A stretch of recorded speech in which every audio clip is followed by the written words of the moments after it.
नमस्कार, मेरा नाम भाऊ तोरसेकर। आप देख रहे हैं प्रतिपक्ष।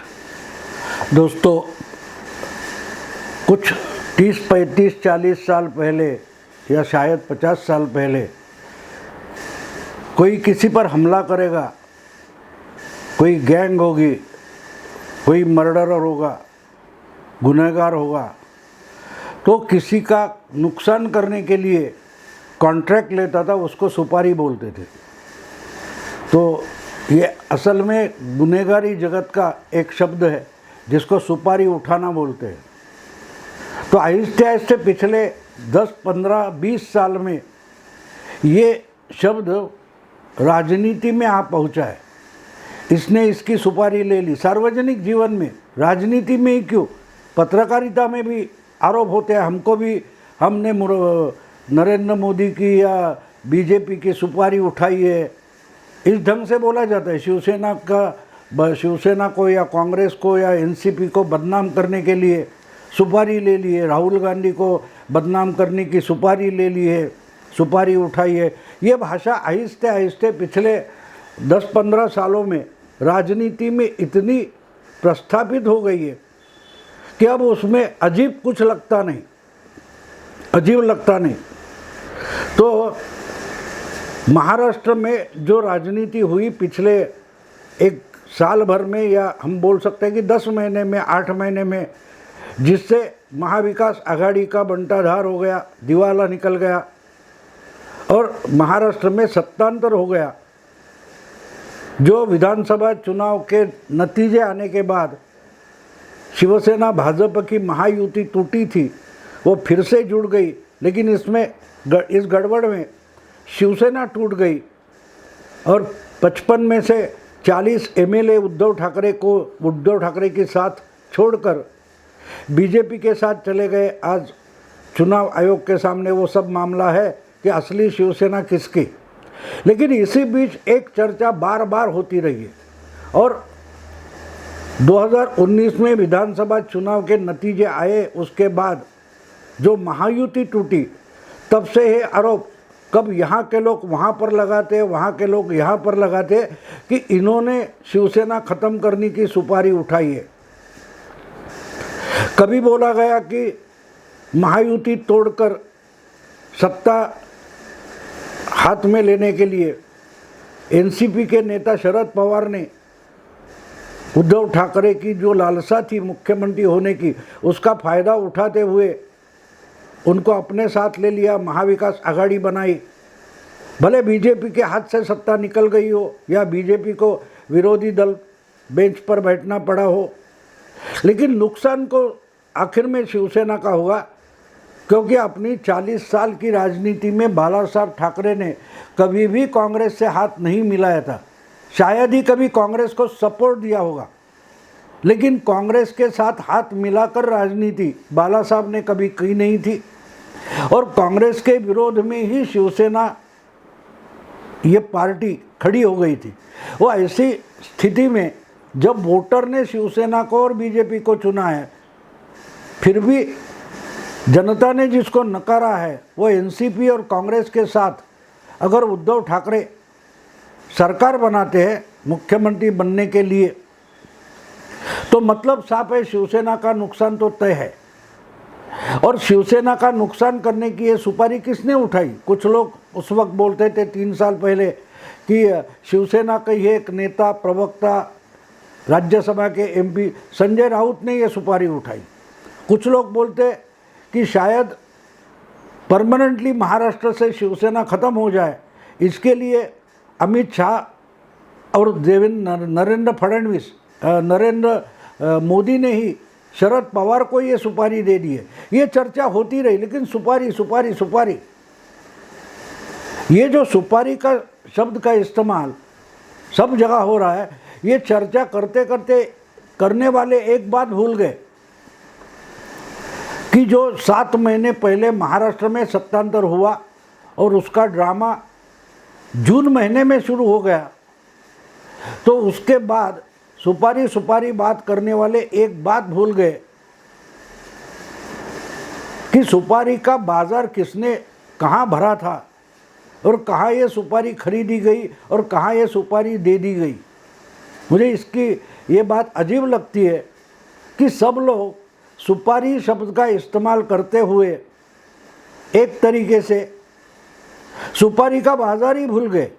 जहाँ तक मेरी समझ है कि ये शिवसेना के 40 एमएलए एक एक करके सूरत गए, सूरत से निकलकर गुवाहाटी गए, तो कम से कम 8-10 दिन के लिए इनका मुक्काम गुवाहाटी में था। और गुवाहाटी शहर है, आसाम की राजधानी है, लेकिन गुवाहाटी शब्द का मतलब क्या होता है? हाटी का मतलब बाजार होता है, और गोवा का मतलब आसामी भाषा में सुपारी ही होता है। गुवाहाटी शहर का नाम जो बना है वो सुपारी का बाजार, ये इसका असली आशय या अर्थ है। तो मतलब साफ है कि इनको गुवाहाटी लेके गए, जिसने किसने लेके गया, वो सुपारी के बाजार में ही 40 एमएलए और 12 मिलकर 50 से ज़्यादा महाराष्ट्र के एमएलए जो आसाम की राजधानी में थे, वो तो सुपारी के बाजार में ही बैठे थे। अब ये बात किसने किसको सुपारी दी, इस पर आते। सुपारी का मतलब जो हम पान खाते हैं उसमें सुपारी होती है, और कुछ बहुत चीज़ें होती है, तंबाकू भी हो सकता है, बहुत सारी चीज़ें होती है, बड़ीशेप होती है, बहुत सारा चीज़ें होते हैं। लेकिन उस जो पान मसाला बनाया जाता है उसमें अगर चूना कत्था ना हो तो मज़ा नहीं आता। सुपारी जैसे पान का एक इंग्रेडिएंट है, वैसे ही चूना ये भी वो पान मसाले का एक बड़ा इम्पोर्टेंट इंग्रेडिएंट है। और ये सुपारी बोलते बोलते हम दूसरा सबसे बड़ा इंग्रेडिएंट या उसका शब्द भूल गए, वो है चूना। और बात देखिए कि एक जगह एक नई उक्ति या नई कहावत आ गई, सुपारी दी गई सुपारी ली गई, ये जो कहावत आ गई उसके भी चूना लगाना, ये भी एक कहावत है, ये तो हम भूल गए। ये जो सब राजनीति हुई सुपारीबाजी की, उसमें एक बात और हो गई है कि इसमें शिवसेना को चूना लगाया गया। शिवसेना का बहुत भारी नुकसान हुआ। मुख्यमंत्री बनना था उद्धव ठाकरे को, वो बन गए, 2.5 साल के लिए मुख्यमंत्री रहे, लेकिन उसका समय खत्म होते होते शिवसेना को भी चूना लगाया गया। अब ये शिवसेना को चूना किसने लगाया? खुद शिवसेना से बगावत कर बैठे एकनाथ शिंदे ने चूना लगाया, या महाविकास आघाड़ी बनाने वाले शरद पवार ने ये चूना लगाया, या शरद पवार की तंबू में शिवसेना को लाकर बिठाने वाले संजय राउत ने चूना लगाया? किसको ब्लेम कर सकते हैं हम? तो इसमें एक बात बिल्कुल साफ है कि राष्ट्रवादी या एनसीपी के और कांग्रेस के साथ जाने की बात शिवसेना में अगर पहले कोई किसी ने उठाई है तो उसका नाम संजय राउत है। यानी आज जो शिवसेना की बिल्कुल बुरी हालत हो गई है, खुद उद्धव बाला साहब ठाकरे की बुरी हालत हो गई है, उसको अगर चूना लगाया जाना कहेंगे तो उनको चूना लगाने वाले खुद संजय राउत है, जो उद्धव ठाकरे के लाडले नेता और प्रवक्ता माने जाते, और रोज़ बातें करते रहते। जब ये सरकार बनी, विधानसभा चुनाव हुआ, उसके पिछले 5 साल शिवसेना भी देवेंद्र फडणवीस की सरकार में थी। ये लगातार 8 साल से संजय राउत जिस ढंग से बयानबाजी करते रहे, उससे थोड़ा थोड़ा करके शिवसेना को चूना लगाया गया। शिव सैनिकों में एक सामान्यता, एक मानसिकता बनाई गई कि बीजेपी हमारी दोस्त तो है, चुनाव में हमारे साथ अलायंस युति करती है, लेकिन हमारा ही नुकसान कर रही है। लेकिन जब किसी के साथ दोस्ती करने से पार्टी का नुकसान होता है, ऐसा इतिहास हम देखते हैं, तो महाराष्ट्र के इतिहास में मैंने बार बार कहा है कि शरद पवार की राजनीति हमेशा बरमूडा ट्रायंगल बन के रही है। पिछले 40 साल में जब से शरद पवार महाराष्ट्र के सबसे बड़े और मान्यवर नेता बन गए, तब से इन्होंने बहुत सारी पार्टियां ख़त्म कर दी, उनका नाम तक बचा नहीं है। शेतकरी कामगार पार्टी हो, जनता दल हो, जनता पार्टी हो या और भी समाजवादी पार्टी हो, बहुत सारी पार्टियां जो शरद पवार से दोस्ती करने के वास्ते हाथ बढ़ाते गए, एक एक करके राजनीति के क्षितिज से गायब ही हो गए। इसलिए मैं हमेशा बोलता हूँ शरद पवार महाराष्ट्र के राजनीति के बर्मुडा ट्रायंगल है। जैसे मानते हैं ना, वो कैरिबियन में कहीं बर्मुडा ट्रायंगल है, एक त्रिकोण है जिसके पास जो भी कोई जाता है, इंसान जाता है, हवाई जहाज जाता है, नौका जाती है, बड़ी बोट जाती है, गायब हो जाती है, उसका पता कभी लगता ही नहीं, कहाँ गायब हो गए पता नहीं, हवा हो जाते। बिल्कुल उसी ढंग से महाराष्ट्र की राजनीति हम देखेंगे तो हमको पता चलता है कि जो शरद पवार या उनकी पार्टी से दोस्ती करने निकले, उनको शरद पवार की राजनीति ने ख़त्म कर दिया, उनको नामो निशान तक नहीं बचा।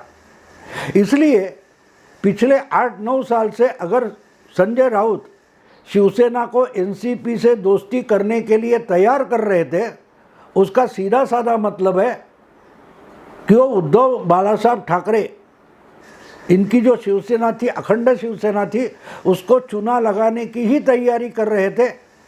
और 2019 के विधानसभा चुनाव के नतीजे आए, उसके बाद वो प्रक्रिया पूरी हो गई और चुनाव के नतीजे कांग्रेस और एनसीपी के खिलाफ होने के बावजूद भी उद्धव ठाकरे ने दोनों कांग्रेस से हाथ मिलाया।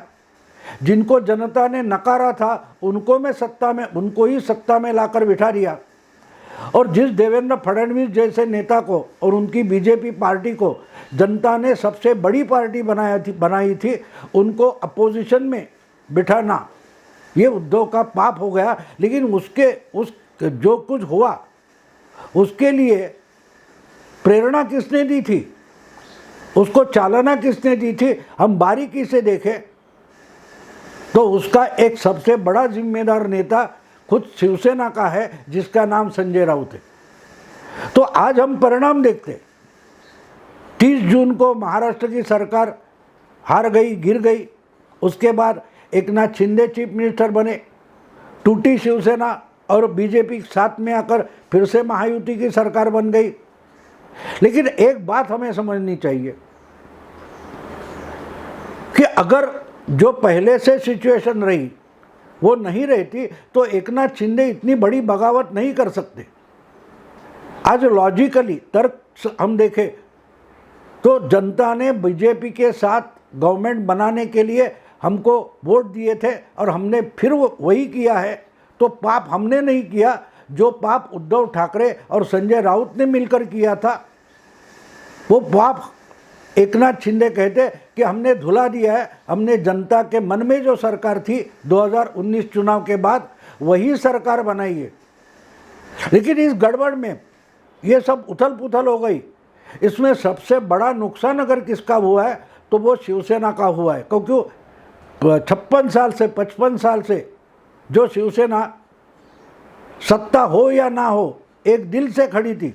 कोई एक नेता निकल गया, उसके साथ कुछ कारपोरेटर्स निकल गए, पार्षद निकल गए, एमएलए निकल गए, एमपीज निकल गए, फिर भी शिवसेना इस ढंग से कभी टूटी या दुर्बल नहीं हुई थी। आज जिस ढंग से उद्धव ठाकरे गुट को या ठाकरे फैमिली को चुनाव आयोग के सामने गिड़गिड़ा कर रोना पड़ रहा है कि हम ही असली शिवसेना है, ये हालत शिवसेना की हुई, इसका कारण क्या है कि संजय राउत ने शरद पवार से हाथ मिलाकर शिवसेना को ही चुना लगा दिया और चिल्लाते रहे बीजेपी ने सुपारी दी है, नरेंद्र मोदी ने सुपारी दी है, अमित शाह ने सुपारी दी है, देवेंद्र फडणवीस ने सुपारी दी है, 50 खोके एकदम ओके वगैरह वगैरह चिल्लाते रहे। लेकिन शिवसेना को चूना लगाया गया। अब जो चुनाव आयोग के सामने मामला है जिसमें लिखित सब आर्ग्यूमेंट दिया गया, तो उसमें शिंदे गुट ने साफ साफ बताया है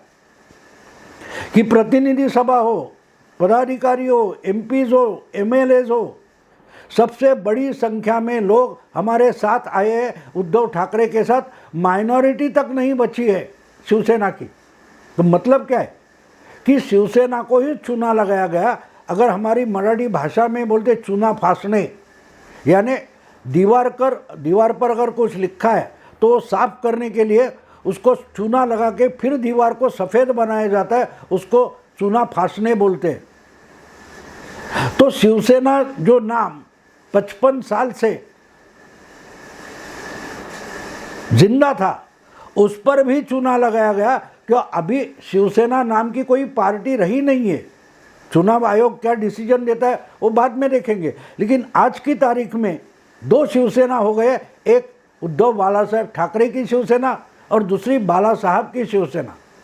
मतलब साफ है, जो 4 अक्षरों का शब्द था शिवसेना, उस पर भी चूना लगाया गया। और ये लगाने वाले कौन है? खुद संजय राउत है। तो इसलिए संजय राउत हो या आदित्य ठाकरे हो, उनके साथी हो, वो जोर शोर से सुपारी सुपारी सुपारी बोलते, क्योंकि उनको ध्यान उड़ाना है जनता का कि शिवसेना को चूना किसने लगाया। आज भी शिवसेना को चूना कौन लगा रहा है, उस पर से ध्यान हटाना है, तो ये सुपारी सुपारी चिल्लाना पड़ेगा। लेकिन मैं मानता हूँ सुपारी किसने भी दी हो, चूना अगर शिवसेना को किसने लगाया है तो उसका नाम सिर्फ संजय राउत है, और शायद शरद पवार को भी हम उसमें डाल सकते हैं उस लिस्ट में, और उद्धव ठाकरे भी छूट नहीं सकते, क्योंकि उन्होंने एक्चुअली इम्प्लीमेंट किया। संजय राउत इम्प्लीमेंट नहीं कर सकते थे। अगर इम्प्लीमेंट संजय राउत ने चूना लाया, उद्धव ठाकरे ने शिवसेना को चूना लगाया। दोस्तों, मेरी जो समझ है, इससे मैंने ये विश्लेषण किया है, आसान तरीके से समझाने की कोशिश की है कि जब कोई अंदर का ही नौका डुबाने की कोशिश करता है, वो हिंदी में कहावत भी है ना, एक कोई शेर है,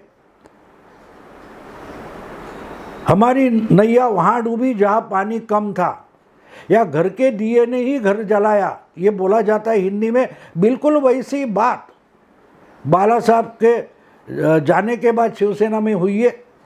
शिवसेना वालों ने ही शिवसेना ख़त्म करने की सुपारी किसी से ली और पूरी शिवसेना को चूना लगाया। दोस्तों, अगर ये वीडियो आपको पसंद आए तो लाइक कीजिए, शेयर कीजिए और सब्सक्राइब भी कीजिए। नमस्कार।